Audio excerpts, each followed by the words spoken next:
Alors tout le monde se pose la même question. Après avoir augmenté de plus de 100% au cours des dernières semaines, combien de temps encore la hausse des altcoins qu'on a connue récemment va durer? Alors beaucoup de personnes pensent qu'il est déjà trop tard pour acheter et qu'une correction est sur le point d'arriver. Après, vous savez comme moi, dans le monde des cryptos, on ne peut rien exclure. Mais si vous étiez là du dernier marché haussier, vous savez très bien qu'il y a de fortes chances que cela ne fasse que commencer. Alors il y a tout un tas de raisons que je vous ai exposées ces derniers jours, mais aujourd'hui, il y a une autre raison. Les sociétés de capital risque investissent de plus en plus. Et ça, c'est un signal très fort. Alors aujourd'hui, on va rentrer dans le détail. Je vais te dire exactement jusqu'à quand la hausse des altcoins va durer. Je vais te présenter quelques rapports. J'ai des graphiques pour toi. Et aussi, tu as adoré l'une de mes précédentes vidéos où je t'ai présenté certains projets. Alors, j'ai fait quelques petites recherches pour toi et je vais te dire quel projet a, selon moi, de grandes chances de surperformer sur les prochains mois. Allez, on perd pas de temps, on commence. Alors déjà, avant de parler de projets, avant de te présenter les projets, on doit répondre à la question de savoir si le marché peut continuer de monter ou si ces 100% des dernières semaines sont déjà suffisants. À titre personnel, 100%, j'en veux un peu plus. Alors pour faire court, si on prend toutes les monnaies du marché des crypto-monnaies, si on prend toutes les crypto-monnaies en gros, la dominance du Bitcoin nous montre quelle proportion d'argent total du marché est investi dans le Bitcoin. C'est un peu pour cette raison qu'on dit la dominance du Bitcoin.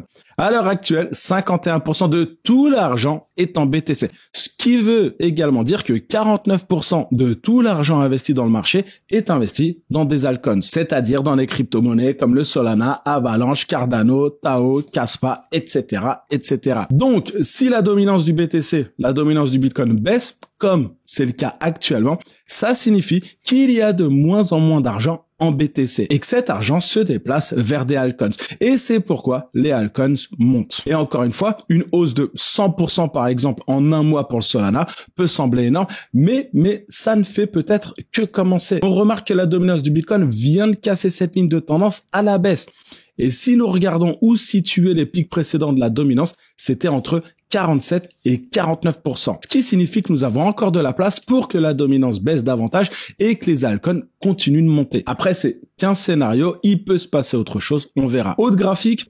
Là, on a la capitalisation totale du marché des crypto-monnaies sans le Bitcoin. C'est-à-dire que ce graphique nous montre l'argent total de tous les altcoins. Ce que tu as à l'écran, l'indicateur que tu as à l'écran, c'est ce qu'on appelle les bandes de Bollinger. La théorie, je dis bien la théorie derrière ces bandes nous dit que chaque fois que l'écart est très faible, ça annonce un mouvement très fort. Et c'est ce qu'on voit lorsque les bandes se resserrent, lorsqu'elles forment comme un entonnoir. C'est arrivé ici en 2016, c'est arrivé ici en 2020, et les deux fois où on a vu la capitalisation boursière des altcoins fortement augmenter. En d'autres termes, pour faire simple, tous les altcoins en général ont augmenté. Et aujourd'hui, regarde, aujourd'hui, nous avons à nouveau un entonnoir. Autrement dit, si quelque chose de similaire se reproduit, la capitalisation devrait également augmenter à partir des prochaines semaines. Et une petite question qu'on va se poser, je vais vous donner la réponse aussi très rapidement. Est-ce que les altcoins ont déjà beaucoup augmenté jusqu'à présent? Si on regarde le graphique, on a tout simplement 3 petites bougies, rien de plus. Autrement dit, pour faire simple, le meilleur reste à venir. Autre graphique, on va parler de capital risque, c'est ce que je t'ai dit un petit peu plus tôt. Ce que tu dois savoir, c'est que ces fonds financent généralement le développement de projets. Et là, ce que tu as à l'écran, on voit que les investissements ont considérablement chuté en 2023. Ça signifie moins de blockchain, moins de progrès, moins d'avancées, moins de projets, etc., etc. Mais maintenant, aujourd'hui, on constate que les investissements reviennent. Et c'est pourquoi nous voyons surgir de nouveaux projets, de nombreuses blockchains avec des avancées considérables.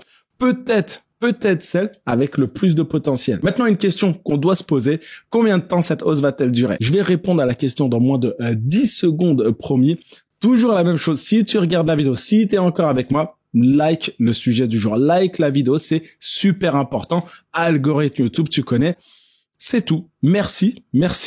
Et on poursuit. Maintenant, une question, combien de temps cette hausse va-t-elle durer?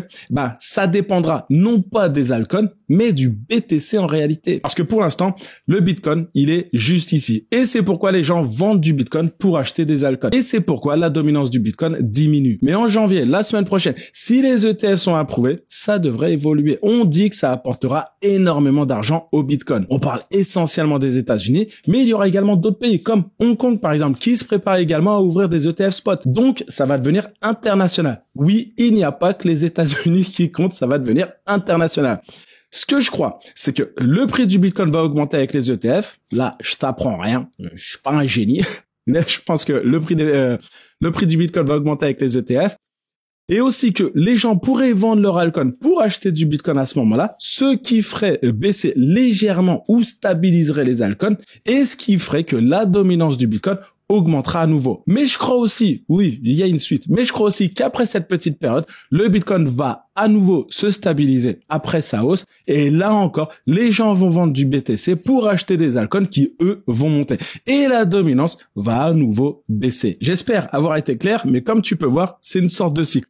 Donc, je suppose que la dominance du Bitcoin va connaître une brève hausse dans les semaines à venir, puis elle baissera. Alors la question, jusqu'à quand va-t-elle baisser? Eh ben, jusqu'à ce que le Bitcoin recommence à monter et que tout ce cycle que je viens de te décrire se répète. Mais ensuite, une fois que le sommet du cycle sera atteint, comme la dernière fois le Bitcoin a atteint les 69 000 $, ce que vous devez savoir, c'est que les altcoins ont tendance à atteindre leur sommet plus tard que le BTC.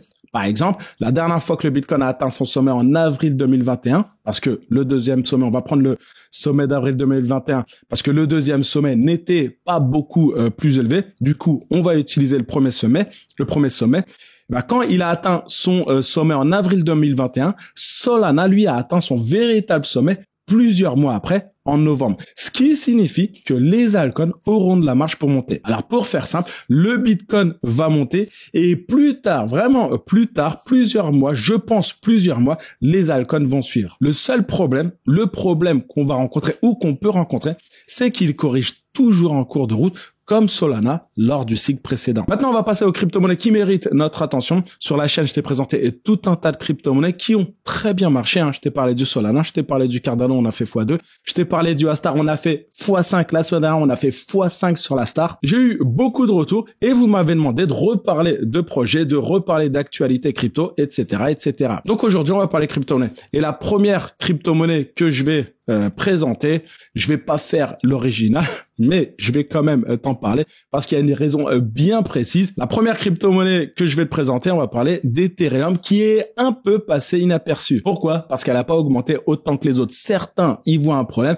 Moi, à titre personnel, j'y vois une opportunité. Maintenant, le TH est à 2300 $, un niveau très important.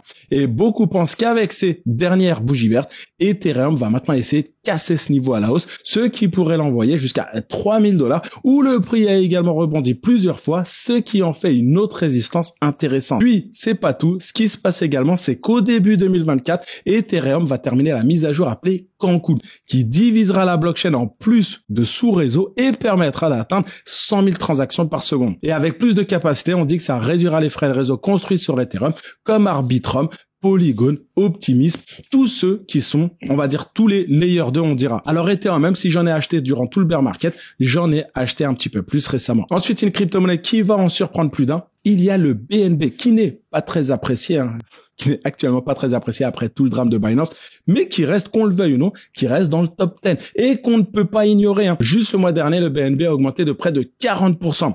Beaucoup disent qu'il a bien marché parce que la plateforme Binance est aujourd'hui un peu plus clean avec ses aides sorties de l'entreprise. On peut avec du recul admettre que ça s'est avéré être une bonne chose. Maintenant, les États-Unis ont pratiquement clos le dossier contre Binance. Il y a eu un accord de conclu, ce qui signifie qu'il y a moins de risques d'attaque réglementaire. Mais la réalité de la hausse, c'est aussi l'augmentation du volume des transactions sur le réseau. Regardez ce pic des derniers jours et étant l'un des réseaux les plus utilisés, c'est celui auquel les investisseurs prêtent le plus d'attention. Alors je pense que le BNB a encore un bel avenir devant lui. Alors à titre personnel et pour être le plus transparent avec toi, je n'ai pas racheté de BNB. Pourquoi?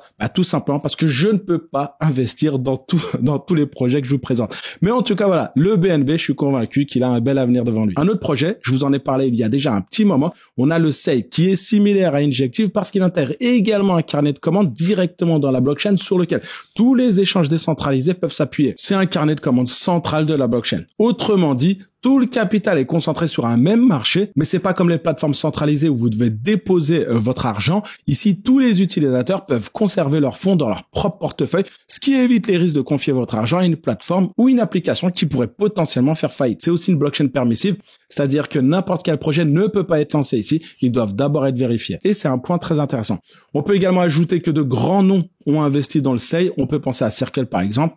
Et même si la crypto a déjà augmenté de plus de 5000%, je suis convaincu que le SEI peut encore aller plus haut. Alors à titre personnel, le SEI, c'est un projet que j'ai envie de faire entrer en portefeuille. Je ne l'ai pas encore acheté, tout simplement parce que j'ai fixé un ordre d'achat qui n'a pas été encore déclenché. Pour info, si tu ne sais pas, je n'achète jamais au prix du marché. Je fixe toujours un ordre d'achat. S'il est déclenché, tant mieux. S'il l'est pas, ainsi soit-il, c'est pas grave. Je me positionnerai sur une autre crypto-monnaie. Et enfin, il y a le link sur lequel je me suis nouvellement positionné. J'ai partagé ma position sur mon groupe Telegram en temps réel, en temps réel. Oui, si tu sais pas, sur mon groupe, j'ai l'habitude de régulièrement partager mes positions. Si ça t'intéresse, t'as un lien en description. Et enfin, si tu veux faire entrer l'une de ces crypto-monnaies dans ton portefeuille, elles sont toutes disponibles sur la plateforme BitGet. BitGet, c'est la plateforme crypto que j'utilise personnellement, que j'utilise tous les jours.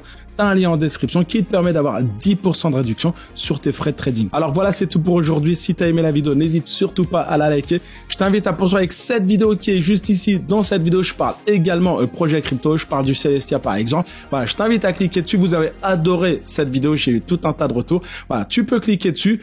Prends soin de toi et je te dis à bientôt.